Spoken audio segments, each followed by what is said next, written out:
Bismillahirrahmanirrahim. My name is Sheikh Irfanullah Khan. I am assistant professor in Department of Mathematics, ComSets Institute of Information Technology, Abbottabad. Dear students, MTH 471 के सिलसिले integral equations का आज हमारा दूसरा lecture है। दूसरा lecture start करने से पहले हम प्रीवियस लेक्चर को थोड़ा सा रिकॉल कर लेते हैं ताकि वो स्टूडेंट्स जो पहला लेक्चर नहीं अटेंड कर सके वो भी उससे मुस्तफ़ीद हो जाएं। पहले लेक्चर में जो चीज़ें हमने डिस्कस की, जो चीज़ें हमने पढ़ी, उसका एक शॉर्ट सा ओवरव्यू कि हमने फर्स्ट लेक्चर में क्या कुछ किया। How to define an integral equation, कि इंटीग्रल इक्वेशन को कैसे डिफाइन किया जाता है। फर्दर उसकी classification means classification of integral equation, क्या क्या क्लासिफिकेशन हो सकती हैं, कितनी क्लासेस हैं। तो उसमें हमने डिस्कस किया था mainly two classes, Fredholm integral equation and Volterra integral equation. उसी के साथ रिलेटेड टाइप्स डिफाइन की थी जो इन्हीं क्लासेस के रिलेटेड हैं, वो integro differential equation and singular integral equation. उसके बाद कुछ एग्जांपल्स डिस्कस की थी और एक्सरसाइज क्वेश्चन। थोड़ा सा classification of integral equation, definition कि किस तरीके से डिफाइन करते हैं। तो डेफिनेशन ऑफ इंटीग्रल इक्वेशन हमारे पास, an integral equation is an equation in which u of x to be determined unknown function appears under the integral sign। अगर इंटीग्रल साइन को हम देखें, ये एक एग्जांपल है जो जनरल फॉर्म हमने लिखी थी, u of x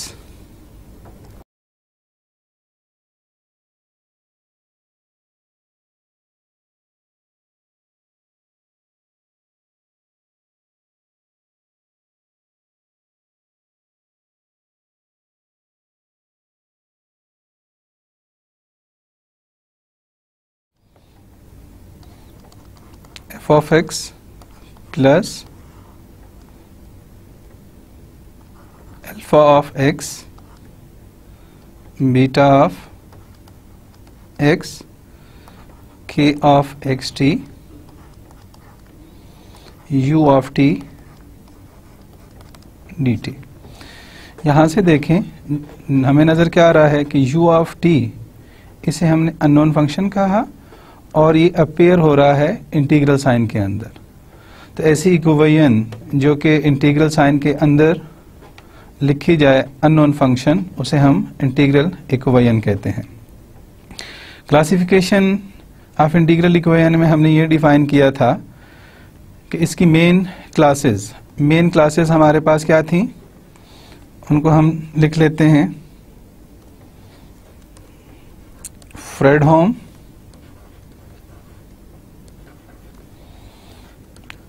integral equation,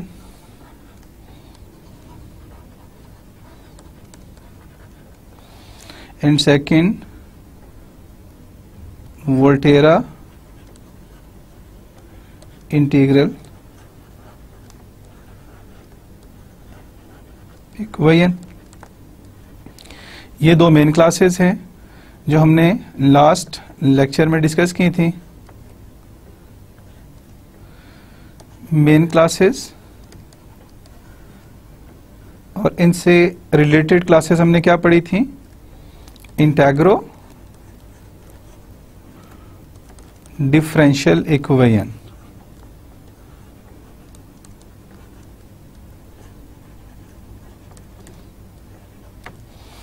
and second type of related type singular integral equation.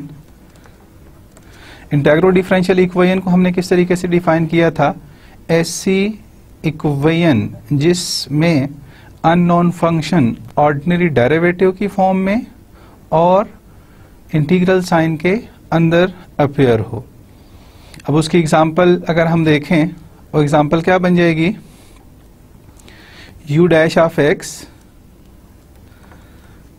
जैसा कि हमने बताया u dash of x equals to f of x plus lambda a2 x k of xt ut dt। इसमें हम देख सकते हैं कि अननोन फंक्शन इंटीग्रल साइन के बाहर ऑर्डिनरी डेरिवेटिव की फॉर्म में है और इंटीग्रल साइन के अंदर अननोन फंक्शन डिफाइन है। तो ऐसी इक्वेशन जिसमें अननोन फंक्शन ऑर्डिनरी डेरिवेटिव भी हो और सिंपल फंक्शन भी हो, तो उसे हम इंटेग्रो डिफरेंशियल इक्वेशन कहते हैं। नेक्स्ट टाइप थी related type, singular integral equation. Singular integral equation को हमने कुछ इस तरीके से डिफाइन किया कि ऐसी इक्वेशन चाहे वो फर्स्ट काइंड की है या सेकेंड काइंड की, लिमिट ऑफ इंटीग्रेशन में से कोई एक लिमिट, चाहे वो लोअर लिमिट हो चाहे वो अपर लिमिट हो या दोनों लिमिट्स, अगर इन्फिनिट होंगी तो इस टाइप की इक्वेशन को हम सिंगुलर इक्वेशन कहेंगे। एक टाइप तो ये बन गई। और सेकंड सिंगुलर टाइप हम किस तरीके से डिफाइन कर सकते हैं, वो सिंगुलर इक्वेशन जिसमें kernel of integral equation undefined हो, बिकम इन्फिनिट, तो उस टाइप की इक्वेशन को भी हम सिंगुलर इंटीग्रल इक्वेशंस कहते हैं। नेक्स्ट था solution of N integral equation. Solution of integral equation last lecture में डिस्कस नहीं हो सका, वो आज के लेक्चर में हमने डिस्कस करना है। बाकी examples and exercises last lecture में आपको कराई गई थी और साथ एक्सरसाइजेस दी गई थी ताकि आप घर में उनको परफॉर्म कर सकें। तो आज का लेक्चर स्टार्ट करते हैं। Solution of N integral equation. Solution of integral equation को दो तरीके से डिफाइन किया जा सकता है। ए solution of N integral equation is a function u of x which when substituted into the equation reduces it to an identity with respect to x। एक तो इस तरीके से हम डिफाइन कर सकते हैं, और second, if the given solution is substituted in the right hand side of the equation, the output of this direct substitution must yield the left hand side। दोनों में बातें एक ही हैं बट डिफरेंट अंदाज से की गई हैं। फर्स्ट में कहा गया है ए सॉल्यूशन, जैसे हम स्टार्ट में देखते हैं, ए solution of N integral equation is a function u of x which when substituted into the equation reduce it to identity with respect to x, means left hand side equals to right hand side। और अगर वही solution direct right hand side of integral equation में substitute किया जाए और उसका result left hand side को approach कर जाए, तो उससे हम उस इंटीग्रल इक्वेशन का सॉल्यूशन कहते हैं। इस इंपॉर्टेंट कॉन्सेप्ट को देखने के लिए कुछ एग्जांपल्स लेते हैं। पहली example, show that u of x equals to e raise to power x is a solution of the integral equation which is Volterra integral equation u of x equals to 1 plus limit 0 to x u of t dt। अब इसमें देखें, u of x हमें given function है, u of x equals to e raise to power x। अगर इस equation को मैं star का नाम दे दूं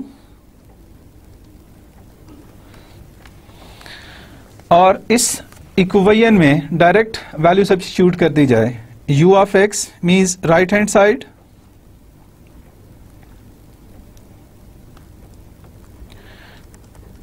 side, equals to 1 plus 0 to x u of t dt।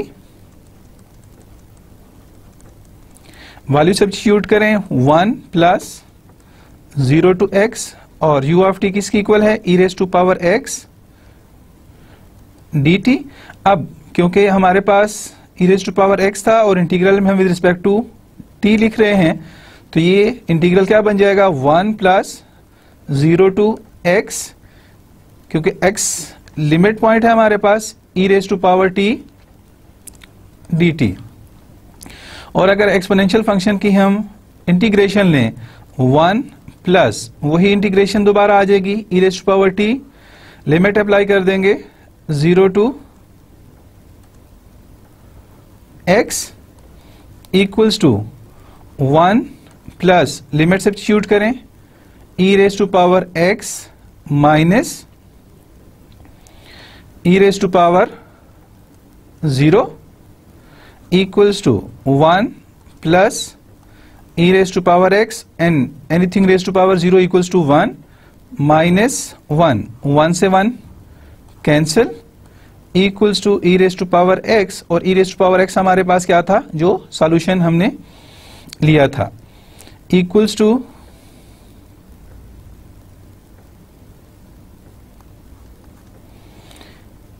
u of x, और ये किसकी इक्वल है, लेफ्ट हैंड साइड। अगर इक्वेशन को हम देखें, लेफ्ट हैंड साइड पे क्या था, u ऑफ x, और u ऑफ x की जगह राइट हैंड साइड हमने ली, u ऑफ t की वैल्यू सब्स्टिट्यूट की, इंटीग्रेट किया, सॉल्व करने के बाद रिजल्ट हमारे पास क्या आ गया, u ऑफ x, जो कि लेफ्ट हैंड साइड के इक्वल है। और यही हमने डेफिनेशन में कहा था कि अगर डायरेक्ट u ऑफ x की वैल्यू इंटीग्रल इक्वेशन में राइट हैंड साइड पे सब्स्टिट्यूट की जाए तो उसका रिजल्ट लेफ्ट हैंड साइड को मैच करना चाहिए, और इस एग्जांपल में यही हुआ। इसी से रिलेटेड एक दूसरी एग्जांपल देखते हैं। उसमें एग्जांपल में show that u of x equals to x is a solution of the following Fredholm integral equation. u of x equals to x, right hand side of equation 5/6 x minus 1/9 plus 1/3 0 to 1 x plus t into t dt। क्योंकि हमारे पास unknown function या सॉल्यूशन किसके equal है, x के equal, तो u of t की जगह वैल्यू सब्स्टिट्यूट करने के लिए हमने यहां पे t सब्स्टिट्यूट करना है, equals to 5/6 x minus 1/9 plus 1/3 xt plus t square dt equals to 5/6 और limit 0 to 1, 5/6 x minus 1/9 plus 1/3, integration अगर करेंगे with respect to t, x t square by 2 plus t cube by 3 0 to 1 equals to 5/6 x minus 1/9 plus 1/3। When t equals to 1, तो first value हमारे पास क्या आ जाएगी, x by 2 plus 1/3। Second limit substitute करेंगे तो दोनों वैल्यूज 0 हो जाएंगी, equals to 5/6x minus 1/9 plus 1/3। 1/3 को जब x/2 से मल्टीप्लाई करेंगे तो x/6, 1/3 प्लस 1/3 प्लस 1/9, 1/9 से 1/9 कैंसिल,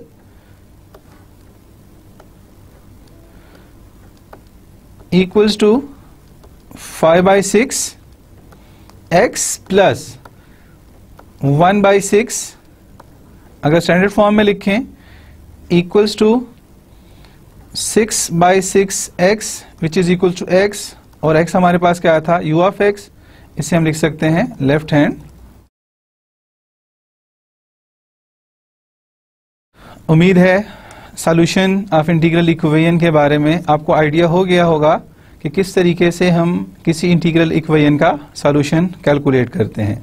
इन दो एग्जांपल्स को परफॉर्म करने के बाद कुछ कंक्लूडिंग रिमार्क्स आए हैं सॉल्यूशन के बारे में, जिनको हम valuable remarks can be made with respect to the concept of the solution of an integral equation, जिसमें फर्स्ट रिमार्क्स जो क्वेश्चन अराइज होता है existence of integral equation and uniqueness of solution, कि किसी भी इंटीग्रल इक्वेशन का solution exist करता है, अगर वो एग्जिस्ट करता है यूनिक है। इस टाइप के क्वेश्चन अराइज होते हैं जब हम किसी इंटीग्रल इक्वेशन को या डिफरेंशियल इक्वेशन को डील कर रहे होते हैं। इसके बारे में डिटेल से आइंदा के लेक्चर्स में हम डिस्कस करेंगे। सेकंड रिमार्क हमारा कि अगर सॉल्यूशन एग्जिस्ट करता है, if solution exist for an integral equation then this solution may be given in a closed form expressed in terms of elementary functions such as polynomial, exponential, trigonometric और hyperbolic etc. जैसा कि हमने example 1 और 2 में देखा। Example 1 में solution हमारे पास किस टाइप का था? Exponential type, u of x equals to e raise to power x, और एग्जाम्पल 2 में हमारे पास सोल्यूशन पॉलिनोमियल फंक्शन था u of x equals to x। इसी तरीके से हम ट्रिग्नोमेट्रिक वैल्यूज भी ले सकते हैं और हाइपरबॉलिक वैल्यूज भी डिफाइन की जा सकती हैं। तो सेकंड पॉइंट था कि अगर किसी इंटीग्रल इक्वेशन का सॉल्यूशन एग्जिस्ट करता है, अगर एग्जिस्ट करता है तो क्या हम उसे एलिमेंट्री फंक्शंस की फॉर्म में लिख सकते हैं? एलिमेंट्री फंक्शंस कौन से? Like polynomial, like exponential, like trigonometric, like hyperbolic. अगर लिखे जा सकते हैं उसमें हम ये बात वाज़े करना चाहते हैं कि बाज़ औक़ात एलिमेंट्री फंक्शंस हम डिफाइन कर लेते हैं, लेकिन ये ज़रूरी नहीं है कि हर दफ़ा किसी इंटीग्रल इक्वेशन का सॉल्यूशन क्लोज्ड फॉर्म में लिखा जा सके या एग्जैक्ट सॉल्यूशन हम डिफाइन कर सकें। ऐसी सूरत हाल में कि अगर किसी इंटीग्रल इक्वेशन का सॉल्यूशन हम एलिमेंट्री फंक्शन की फॉर्म में डिफाइन ना कर सकें या एक्सप्रेस ना कर सकें, तो उस टाइप के सॉल्यूशन को हम in terms of series form check करते हैं। और series form solution normally use होते हैं जब हम ने किसी भी इंटीग्रल इक्वेशन या किसी भी प्रॉब्लम की न्यूमेरिकल अप्रोक्सीमेशंस करनी हो। न्यूमेरिकल अप्रोक्सीमेशन में जब सीरीज फॉर्म हम यूज करते हैं तो वही सीरीज फॉर्म जितनी ज्यादा टर्म्स हम लेंगे उतनी ही प्रॉब्लम की, उतनी ही सॉल्यूशन की हमें एक्यूरेसी मिलेगी। थर्ड हम डिफाइन करते हैं difference between the two expressible forms, exact solution in a closed form and approximate solution in A series form. दूसरा मायने रखता है जब भी कोई सॉल्यूशन एग्जिस्ट करता है तो क्या एग्जैक्ट सॉल्यूशन और अप्रोक्सीमेट सॉल्यूशन का डिफरेंस कम है। डिफरेंस नॉर्मली हम कैलकुलेट किस वजह से करते हैं? एग्जैक्ट सॉल्यूशन का हमें पता है कि जो भी वैल्यू हम सब्स्टिट्यूट करें वहां से हम डायरेक्ट रिजल्ट कैलकुलेट कर सकते हैं, बट इन अप्रोक्सीमेट सॉल्यूशन हमने सीरीज फॉर्म की कुछ टर्म्स यूज करनी होती हैं या सीरीज को ट्रंकेट करना होता है। अब वो ट्रंकेशन डिपेंड करती है कि फर्स्ट 2 टर्म्स पे हमने ट्रंकेट किया है, फर्स्ट 3 टर्म्स पे ट्रंकेट किया है, फर्स्ट 4 टर्म्स पे हमने ट्रंकेट किया है, कि जितनी नंबर ऑफ टर्म्स हम इंक्रीज करते जाएंगे उस सॉल्यूशन में एक्यूरेसी बढ़ती जाएगी, एक्यूरेसी हमें ज्यादा से ज्यादा मिलती रहेगी। इसी वजह से थर्ड रिमार्क्स हम इसी को यूज करते हैं कि डिफरेंस ऑफ एग्जैक्ट सॉल्यूशन, कि एक एग्जैक्ट सॉल्यूशन और अप्रोक्सीमेट सॉल्यूशन के दरमियान डिफरेंस कितना है, उनके दरमियान एरर कितना कम है ज्यादा है, वो एरर हम मेजर करते हैं। अब जैसा कि एग्जाम्पल 1 हम देखें, एग्जाम्पल 1 में हमने क्या नोट किया कि एग्जैक्ट सॉल्यूशन हमें एक्सपोनेंशियल फॉर्म में गिवन था, we note that the exact solution is given in a closed form by the exponential function u of x equals to e raised to power x. However, it will be shown later. बाद में हम इस चीज को detail में discuss करेंगे that the solution of the integral equation u of x equals to 1 plus 1 by 4 0 to x into u of t dt. ये भी हमारे पास वोल्टेरा इंटीग्रल इक्वेशन ही है, Volterra integral equation of second kind. इसमें इसका solution जो exist करता है वो हमें सीरीज फॉर्म में मिलता है, और वो सॉल्यूशन क्या है, u of x equals to 1 plus 1 by 4 x square plus 1 by 48 x4 plus 1 over 960 x raised to power 6 and so on. ये क्लोज फॉर्म में सॉल्यूशन गिवन नहीं है, सीरीज फॉर्म में हमने सॉल्यूशन लिया, इसे बाद में हम डिस्कस करेंगे. तो जरूरी नहीं है, जो फर्स्ट हमने रिमार्क्स दिया था प्रीवियस स्लाइड पे कि सॉल्यूशन अगर एग्जिस्ट करता है तो वो एग्जिस्ट सॉल्यूशन क्या क्लोज फॉर्म में लिखा जा सकेगा. तो इन जनरल हमने क्या जवाब उसका दिया कि it is not always possible to express in a closed form. ये जरूरी नहीं है कि किसी भी इंटीग्रल इक्वेशन को हम हमेशा क्लोज्ड फॉर्म में डिफाइन कर सकें. ऐसी सिचुएशन जब हम क्लोज्ड फॉर्म में ना लिख सकें तो उस सॉल्यूशन को हम सीरीज फॉर्म सॉल्यूशन में लिखते हैं, और वो सीरीज फॉर्म सॉल्यूशन हम उसका डिफरेंस चेक करते हैं, एग्जैक्ट सॉल्यूशन से डिफरेंस कितना है. इन क्लोजिंग आवर रिमार्क्स, अपने रिमार्क्स को कंक्लूड करते हुए या खत्म करते हुए स्टार्ट में हमने क्या लिखा, in closing our remarks we consider the non linear integral equation. अभी तक जितने भी हमने केसेस डिस्कस किए उसमें लीनियर इक्वेशंस थी. लीनियर इक्वेशंस को हम डील करते रहे, चाहे वो वोल्टेरा इंटीग्रल इक्वेशन थी, चाहे फ्रेडहोम इंटीग्रल इक्वेशन थी. अपने इन रिमार्क्स को कंक्लूड करने के लिए जो हमने solution of N integral equation के बारे में कुछ रिमार्क्स बयान किए कि किस तरीके से हम चीज़ों को जज कर सकते हैं कि वो सॉल्यूशन जो एग्जिस्ट करता है क्या एग्जिस्टेंस उसकी और यूनिकनेस वो वैलिड है, और अगर सॉल्यूशन एग्जिस्ट करता है वो क्लोज फॉर्म में लिखा जा सकता है या नहीं लिखा जा सकता, और उनका डिफरेंस या एरर क्या है. अपने रिमार्क्स को कंक्लूड करने के लिए या अख्तिताम पे लाने के लिए हम एक non linear integral equation assume करते हैं, और वो नॉन लीनियर इंटीग्रल इक्वेशन क्या है, u of x equals to 5 by 6x plus 1 by 2 limit 0 to 1 x u square of t dt. यहाँ पे आप देख सकते हैं कि ये नॉन लीनियर किस वजह से बनी, इस term u square of t. अगर इसका एक्सपोनेंट 1 होता तो इसे हम लीनियर इक्वेशन कहते. अब नॉन लीनियर इक्वेशन है, और इस नॉन लीनियर इक्वेशन के दो रियल सॉल्यूशन हैं, u of x equals to x and u of x equals to 5x. अब इसकी जस्टिफिकेशन हम किस तरीके से कर सकते हैं, जैसा कि हमने सॉल्यूशन के बारे में डिफाइन किया कि अगर यही वैल्यूज राइट हैंड साइड पे सब्स्टिट्यूट की जाएं और लेफ्ट हैंड साइड सेटिस्फाई हो जाए, तब हम कहते हैं कि वो किसी भी इंटीग्रल इक्वेशन का सॉल्यूशन, पर्टिकुलर वैल्यू उस इंटीग्रल इक्वेशन का सॉल्यूशन बन जाती है. तो इस नॉन लीनियर इंटीग्रल इक्वेशन के सॉल्यूशन हमारे पास दो रियल सॉल्यूशन आ रहे हैं. तो जो हमने स्टार्ट में डिस्कस किया था, existence of solution and uniqueness of solution. तो नॉन लीनियर के केस में हम ये कह सकते हैं कि यूनिकनेस का कॉन्सेप्ट एप्लीकेबल नहीं है. The uniqueness concept is not applicable for this example and for many other non linear problems. अब ये तो हमने एक छोटी सी एग्जाम्पल ली जिसमें हमने चेक किया कि solution of integral equation unique नहीं है, कि एक ही इंटीग्रल इक्वेशन जिसका सॉल्यूशन हमारे पास x भी है और 5x भी है. ऐसी तमाम नॉन लीनियर इंटीग्रल इक्वेशन जिनका यूनिक सॉल्यूशन एग्जिस्ट करता है, तो वो unique solution under specific condition exist करता है. अदरवाइज इन जनरल हम क्या कह सकते हैं, नॉन लीनियर इक्वेशन को टैकल करना थोड़ा सा मुश्किल है, उनका सॉल्यूशन या उनकी यूनिकनेस चेक करना थोड़ा सा मुश्किल है. नेक्स्ट स्लाइड पे हम कुछ इंपॉर्टेंट आइडेंटिटीज पढ़ते हैं. सॉल्यूशन से रिलेटेड हमने डिटेल से डिस्कशन की कि किस तरीके से सॉल्यूशन को हम डिफाइन कर सकते हैं, सोल्यूशन क्या होता है, उसमें क्या क्या चीज़ों को देखा जाता है, कौन सी वैल्यू ऐसी हैं जिनको अहमियत दी जाती है और कौन सी ऐसी वैल्यू हैं जिनको नज़रअंदाज किया जाता है।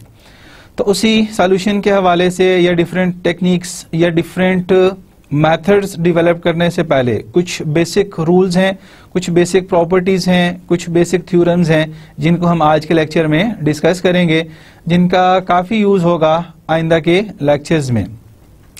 सम इम्पॉर्टेंट आइडेंटिटीज़, और सम इम्पॉर्टेंट आइडेंटिटीज़ में फर्स्ट जो वैल्यू हमारे पास है d2y ओवर dx2, यहाँ पे ये value dx2, second derivative equals to u of x, first time integrate करने के बाद dy by dx equals to integral a to x u of xi dxi plus c1 which is constant of integration. मजीद a to x integrate करने के बाद y of x की value हमारे पास क्या है, limit a to x limit a to xi u of t dt dxi plus c1x plus c2। ये कुछ इंपॉर्टेंट आइडेंटिटीज हैं। अब नेक्स्ट जो हमारे पास मेन डेफिनेशन है fundamental theorem of integral calculus. Fundamental theorem of integral calculus को हम कुछ इस तरीके से डिफाइन करते हैं कि अगर हमारे पास कोई फंक्शन f कॉन्टिन्यूअस है किसी क्लोज इंटरवल a b पे, और साथ ही हम लेट करते हैं कि f of x equals to limit a to x f of t dt for x belongs to a b, के फंक्शन कॉन्टिन्यूअस है और ये प्रॉपर्टी भी सेटिस्फाई होती है f of x equals to a to x f of t dt for x belongs to close interval a b। तो हम कहते हैं then f of x is differentiable on open interval a b and f dash of x equals to f of x for x belongs to a b, और इस f of x को normally हम anti derivative की form में भी define कर सकते हैं। नेक्स्ट है कि अगर मल्टीपल इंटीग्रल हो हमारे पास, like multiple integral reduce to a single integral equation, क्योंकि हम इंटीग्रल इक्वेशंस को डील कर रहे हैं। बाज़ औक़ात हमारे पास एक से ज़्यादा इंटीग्रल इक्वेशन भी आ सकते हैं, दो आ सकते हैं, तीन इंटीग्रल इक्वेशन भी आ सकती हैं, एन टुपल भी हमारे पास आ सकते हैं। तो इस मेथड के ज़रिए हम उन एन टुपल इंटीग्रल्स को सिंगल इंटीग्रल में रिड्यूस करते हैं। फर्स्ट इसकी एग्जांपल हम ले लेते हैं कि एक साइड पे डबल इंटीग्रल हमने डिफाइन किया from a to x and a to xi f of t dt dxi double integral, और इसे हमने रिड्यूस करना है equals to single integral a to x x minus t f of t dt, और इसी को हम लिख सकते हैं equals to a raise to power a to limit x x minus xi f of xi dxi। ये इस integral equation को या इस मल्टीपल इंटीग्रल को सिंगल इंटीग्रल में रिड्यूस करने के लिए हम प्रूफ इंटीग्रेशन बाय पार्ट्स की फॉर्म में करेंगे। अब ये टोटल वैल्यू हमें डिफाइन है a to x a to xi f of t dt dxi। तो इंटीग्रेशन बाय पार्ट्स की हम डेफिनेशन देखें तो डेफिनेशन क्या है, integral of u dv equals to uv minus integral of v into du। अब इस पोर्शन में ये जो हमारे पास वैल्यू है dxi, इस dxi को हमने dv के इक्वलेट किया and a to xi f of t dt, ये इंटीग्रल फॉर्म उसे किसके इक्वलेट कर लिया, u ऑफ xi के इक्वल। u इंटीग्रल की वैल्यू हमने ले ली और dxi इक्वल्स टू dv। अब dv को जब इंटीग्रेट करेंगे उसका रिजल्ट हमारे पास क्या आ जाएगा, xi, और du, u का derivative with respect to xi हम लेंगे, वो किसके इक्वल हो जाएगा, f ऑफ xi, जो हमने अभी प्रीवियस डेफिनेशन पढ़ी कि f dash of x equals to f of x, और f ऑफ x को हम लिख सकते हैं a to x f of t dt। Integral calculus का थ्योरम यूज करके अगर उसे हम डिफरेंशिएट करें तो वो किसकी इक्वल आ जाएगा, du by dxi equals to f of xi। अब फर्स्ट इक्वेशन जो लेफ्ट हैंड साइड है हमारे पास a to x limit a to xi f of t dt dxi, उनकी जगह वैल्यू सब्स्टिट्यूट करें और सेकंड इंटीग्रेशन बाय पार्ट्स का फार्मूला यूटिलाइज करें तो हमारे पास फर्स्ट रिजल्ट क्या आ जाएगा, जाय limit a to x f of t dt a to x, क्योंकि u हमने कांस्टेंट रखना है और dv का इंटीग्रल लेना है। तो dv हमारे पास सेकंड फंक्शन है और u फर्स्ट फंक्शन। तो इंटीग्रेशन बाय पार्ट्स में first function constant, integral of second function minus total integral derivative of first function and integral of second function. तो वही वैल्यूज हमने यहां पे लिखे। जाय यहां पे आप देख सकते हैं, जाय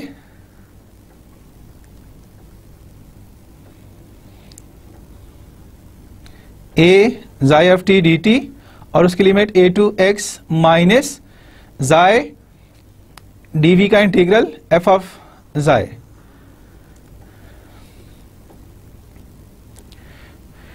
नेक्स्ट स्टेप पे किसकी इक्वल आ गया, जब हमने लिमिट सब्स्टिट्यूट की। अपर लिमिट सब्स्टिट्यूट करने के बाद result x into a to x f of t d t minus a to x जाय f ऑफ जाय डी जाय। x माइनस जाय कॉमन ले लिया तो इंटीग्रल हमारे पास क्या आ गया, a to x x minus जाय f ऑफ जाय डी जाय, और जाय की बजाय हम t से रिप्लेस कर सकते हैं। तो a to x x minus t f of t into d t. ये तो डबल इंटीग्रल को हमने रिड्यूस किया सिंगल इंटीग्रल में। अब इसमें कुछ चीजें हम देखते हैं। f of t D T D जाय लेफ्ट हैंड साइड पे जो डबल इंटीग्रल में हमारे पास वैल्यू डिफाइन है, वैसे ही हमने राइट साइड पे सिंगल इंटीग्रल में भी वही वैल्यू लिखी है, f of t into d t. अब जो एक्स्ट्रा वैल्यूज थी वो किस में कन्वर्ट हो गई, x माइनस टी की फॉर्म में, और एक इंटीग्रल साइन खत्म हो गया। इसी आइडिया को हम जनरलाइज करें तो जनरलाइज करने के लिए क्या है, a to x1 a to x n minus 1 different limits हमने इंटीग्रेशन पे डिफाइन कर दी, और फंक्शन हमारे पास u of xn dxn up to dx1। तो डबल इंटीग्रल में हमारे पास क्या था, राइट साइड पे 1/1 फैक्टोरियल, मींस जो भी n की वैल्यू होगी, अगर n 2 है मींस डबल इंटीग्रल है तो 2 माइनस 1 फैक्टोरियल। तो ऊपर इक्वेशन में हम देख सकते हैं 1/1 फैक्टोरियल 1 की इक्वल है, तो उसे हम लिखें या ना लिखें उससे कोई फर्क नहीं पड़ता। 1/n minus 1 factorial a to x x minus t raise to power n minus 1 u of t dt।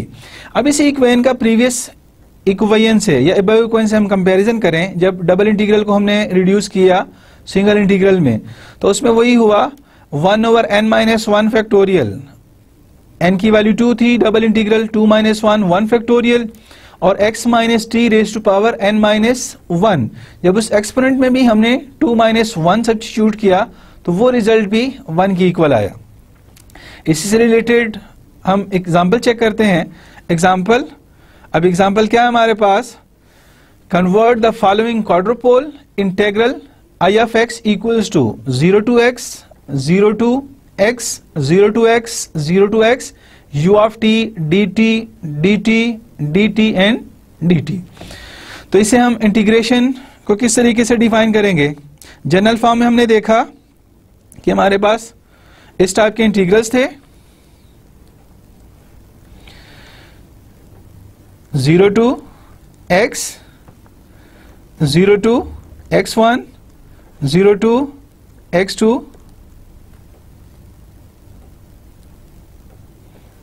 0 to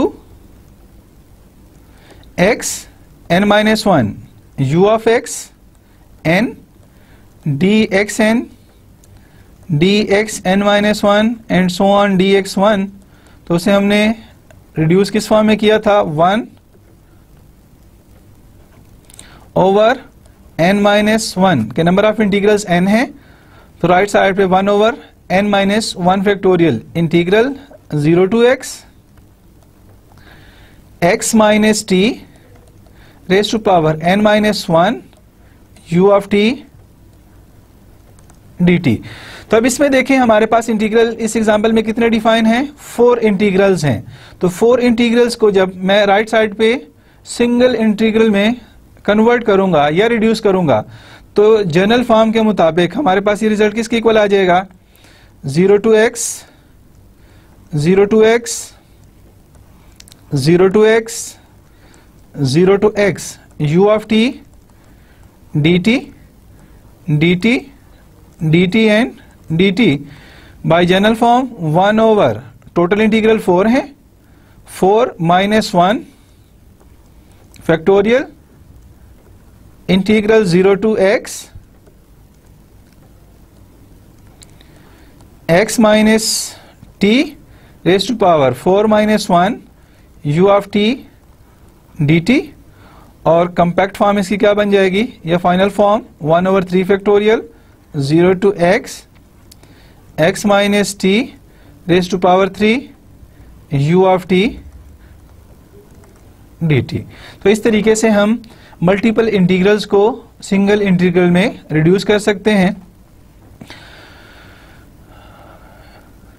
next हमारे पास जो मेन फीचर है या मेन थ्योरम, यहाँ पे किसी भी इंटीग्रल इक्वेशन को डिफरेंशियल इक्वेशन में कन्वर्ट करने के लिए लेबनिज रूल या जनरलाइज लेबनिज फार्मूला जो कि गिवन है d by dx limit alpha of x to b of x beta of x f of x t dt equals to f of x beta of x d beta over dx minus f of x alpha x d alpha over dx plus limit alpha of x to beta of x partial f over x t और partial x d t. अगर इस generalise Leibniz formula को हम देखें तो ये generalization है fundamental theorem of integral calculus, और fundamental theorem of integral calculus किस तरीके से हम डिफाइन करते हैं, d by d x of a to x f of t d t equals to f of x. तो ये भी हमारे पास उसकी जनरलाइजेशन है। लेबनिज फार्मूला को प्रूफ करने के लिए सबसे पहले कुछ चीजें हम लेट करते हैं, वो late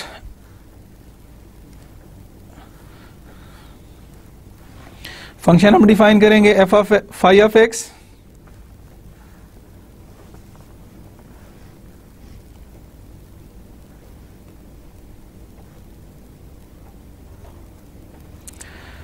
phi of alpha beta x equals to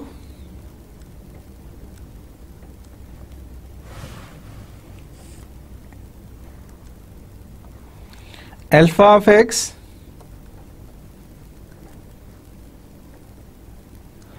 beta of x f of x t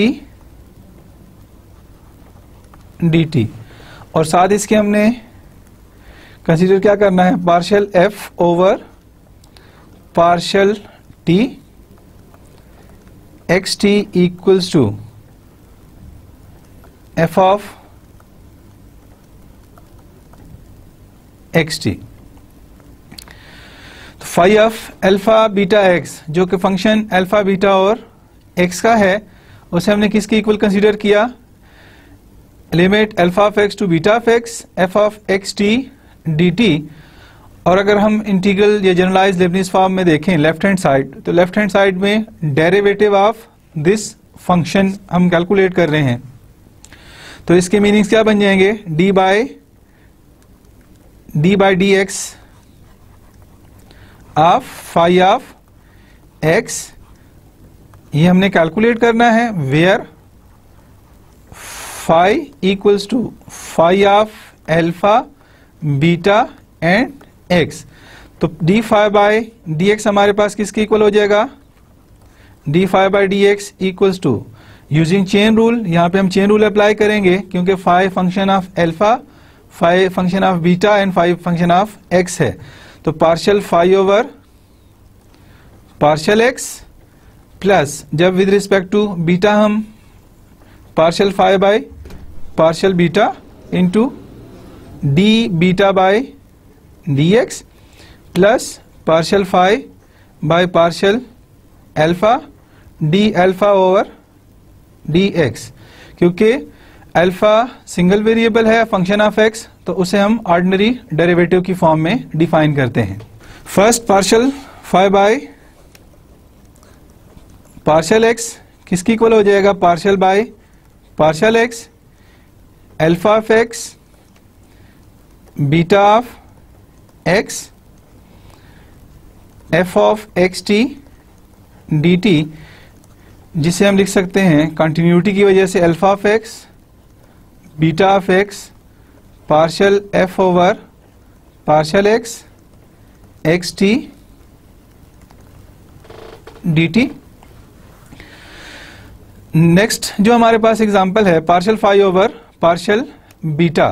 तो पार्शियल फाई और पार्शियल बीटा को हम किस फॉर्म में लिख सकते हैं, partial phi over partial beta और partial over partial beta into उसे हम लिखेंगे f of x into beta of x minus f of x alpha of x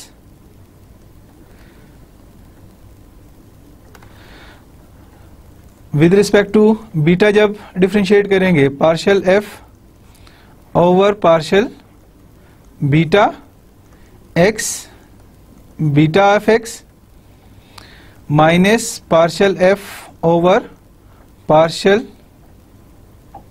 beta x alpha of x. अब देखिए यहाँ पे हमारे पास x और अल्फा ऑफ x और इसको हमने with respect to beta differentiate करना है, तो ये फैक्टर हमारे पास किसके इक्वल हो जाएगा, 0 के इक्वल। और जो स्टार्ट में हमने कंसीडर किया था phi of x equals to limit alpha of x to b of x f of x t d t, और सेकेंड एक कंडीशन हमने साथ लेट की थी partial f over partial t, जो second variable with respect to t अगर उसका हम डेरिवेटिव कैलकुलेट करते हैं तो वो किसके इक्वल होगा, एफ ऑफ एक्स टी की फॉर्म में। अब यहाँ पे हम t को बीटा और अल्फा से रिप्लेस करते हैं, तो partial f over partial beta उस कंडीशन को यूटिलाइज करते हुए किसके इक्वल हो जाएगा, f of x beta of x. Similarly जब पार्शियल फाई को विद रिस्पेक्ट टू अल्फा हम कैलकुलेट करेंगे partial over partial alpha, first f of x beta f x minus f of x alpha of x. अब with respect to alpha कर रहे हैं तो with respect to alpha first factor का जब derivative हम विद रिस्पेक्ट टू अल्फा लेंगे तो ये टर्म 0 हो जाएगी, और टर्म हमारे पास क्या बचनी है, minus partial f over partial alpha x alpha of x, और जो सेकंड प्रॉपर्टी थी उसके मुताबिक हम इसे लिख सकते हैं minus x f of x alpha of x. तो प्रीवियस स्लाइड पे हमने क्या लिखा था, उसकी जनरल फॉर्म, उसे हम स्टार का नाम दे देते हैं इस इक्वेशन को, ये हमारे पास इक्वेशन स्टैरिक। और इसी इक्वेशन में जब वैल्यू सब्स्टिट्यूट करेंगे तो वैल्यू सब्स्टिट्यूट करने के बाद first partial phi by partial x की वैल्यू हमारे पास पार्शियल ओवर पार्शियल एक्स, और सिंप्लीफाई करने के बाद limit alpha f x to beta f x partial f over partial x, वो वैल्यूज हमने यहाँ पे सब्स्टिट्यूट करनी है। Star becomes d phi by d x equals to partial f alpha of x beta of x x t d t plus partial phi by partial beta. तो partial phi by partial beta की value हमारे पास क्या आई, f of x beta of x into d beta by d x, क्योंकि beta हमारे पास single variable का फंक्शन है, फंक्शन ऑफ वन वेरिएबल, तो उस पार्शियल डेरिवेटिव को हम ऑर्डिनरी डेरिवेटिव से रिप्लेस कर देंगे। Minus f of x alpha of x into D alpha by d x, और इसे हम रीअरेंज करें तो ये हमारे पास जनरलाइज लेबनीज फार्मूला बन जाता है कि हम f of x beta of x f of x alpha of x को पहले लिख लें और पार्शियल एफ और पार्शियल एक्स डी टी को एंड पे लिख लें, तो हमारे पास ये इसकी generalised form of Leibniz rule derive हो जाएगी। अब ये फॉर्म किस तरीके से अप्लाई होती है, इससे रिलेटेड कुछ एग्जांपल्स हम डिस्कस कर लेते हैं। फर्स्ट एग्जांपल है D by d x equals integral 0 to x minus t square u of T dt। इसमें थोड़ी सी चीजें हम एज्यूम कर लेते हैं। अब अल्फा ऑफ x हमारे पास किसके इक्वल है? Alpha of x equals to 0, उसी को इनके साथ कंपेयर करें। Beta of x upper limit equals to x and f of x t। अब f ऑफ x t हमारे पास क्या है? इंटीग्रल के अंदर ये सारी वैल्यू, क्योंकि वहां पे हमने इंटीग्रल में देखा d by d x alpha of x to beta of x into f of x t। तो ये u ऑफ t और x minus t square means kernel और अननोन फंक्शन का कॉम्बिनेशन, ये हमारे पास f ऑफ x t की equal आ जाएगा। x minus t square u of t f of x t की इक्वल आ गया। अब जनरल फॉर्म में हमारे पास क्या था? d by d x alpha of x beta of x f of x t dt equals to f of x beta of x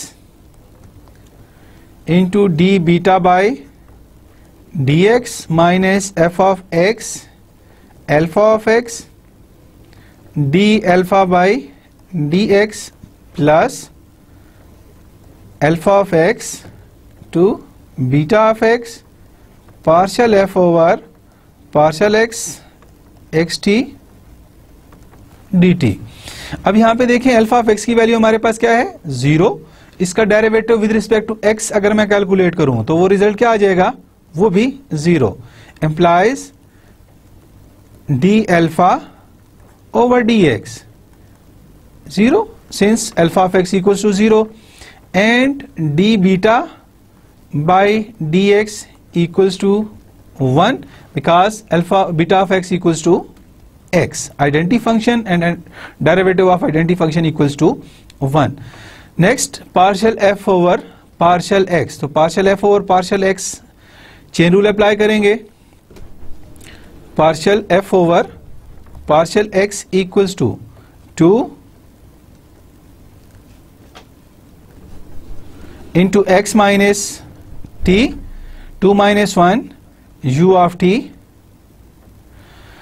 original equation में हम सब्स्टिट्यूट करें जो जनरल फॉर्म है हमारे पास। अब देखें f of x beta x, f of x beta x जो हमने लेट किया था उसकी जगह हमने वैल्यू सब्स्टिट्यूट करनी है।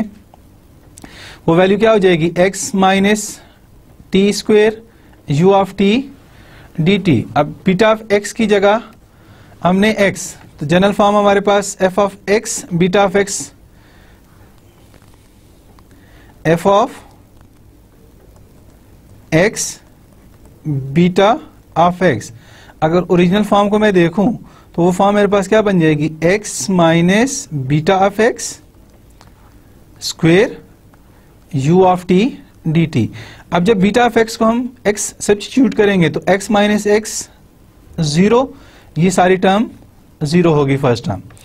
उसके बाद f of x alpha x और f of x alpha x पे हम देखें कि ये वैल्यू क्या हो जाएगी? x minus 0 u of t, लेकिन साथ ही जब उसका हम डेरिवेटिव देखते हैं, derivative with respect to x वो किसके इक्वल है? 0 के इक्वल, तो सेकंड टर्म भी हमारे पास 0 ही हो जाएगी। लास्ट टर्म पे देखें पार्शियल f और partial x 2 into x minus t u of t, तो वो वैल्यू हमने यहाँ पे सब्स्टिट्यूट करनी है। तो d by d x using Leibniz rule 0 to x minus t square u of t dt वो किसके इक्वल हो जाएगा? d by d x of integral 0 to x minus t square u of t dt equals to, हम इसे किसके equal लिख सकते हैं? Alpha of x 0 to x और 0 टू x पार्शियल f और पार्शियल x किसके इक्वल है? 2 को आप बाहर ले लें या साथ मल्टीप्लाई करें x minus t u of t dt। तो ये हमारे पास लेबनिज रूल अप्लाई करने का तरीका कि किस तरीके से हम लेबनिज रूल को अप्लाई कर सकते हैं प्रॉब्लम पे। नेक्स्ट एग्जांपल उसी तरीके की एग्जांपल ही है, उसी टाइप से रिलेटेड ही है, बट इसमें हमने अब क्या किया कि x माइनस टी का एक्सपोनेंट लेस कर दिया और नेक्स्ट एग्जांपल में सिर्फ u ऑफ t हमने डिफाइन किया है।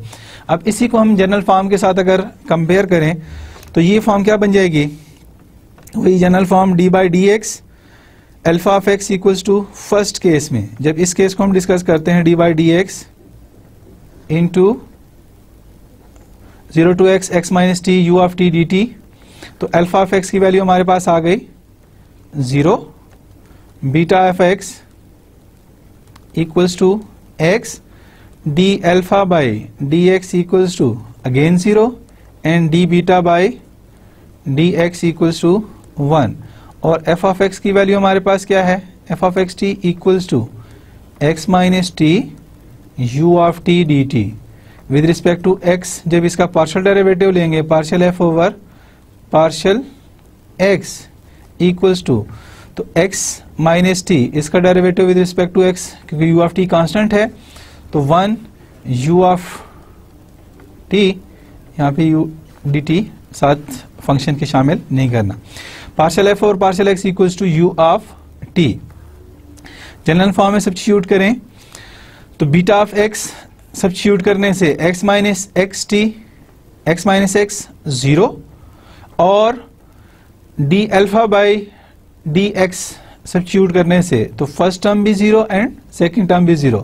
हमारे पास टर्म क्या रह जाएगी, d by d x of integral 0 to x x minus t u of t dt equals to 0 to x u of t dt। Previous example देखें, हमारे पास x minus t square u of t convert किस में हुआ था, 0 to x x minus t u of t dt। Next example में हमने x minus t square की बजाय x माइनस टी की वैल्यू ली, तो वो रिड्यूस हुआ using Leibniz generalised formula 0 to x u of t dt। अब लास्ट एग्जांपल हमारे पास यही डिफाइन है, d by d x 0 to x u of t dt। तो लेबनिज फार्मूले में देखें alpha of x equals to 0 and beta of x equals to x, d alpha by d x equals to 0 and d beta by d x equals to 1। अब f of x t इस case में हमारे पास define है u of t, तो x की जगह t की जगह beta of x, f of x beta of x लें तब भी हमारे पास वैल्यू u ऑफ t आएगी, क्योंकि हमारे पास कर्नल की वैल्यू डिफाइन नहीं है, 1 है कर्नल तो वो 1 ही रहेगा। लेकिन विद रिस्पेक्ट टू x जब हम उसका डेरिवेटिव लेंगे, सेकेंड एग्जांपल में alpha of x equals to 0 and beta of x equals to x, implies d alpha by dx equals to 0 and d beta by dx equals to 1।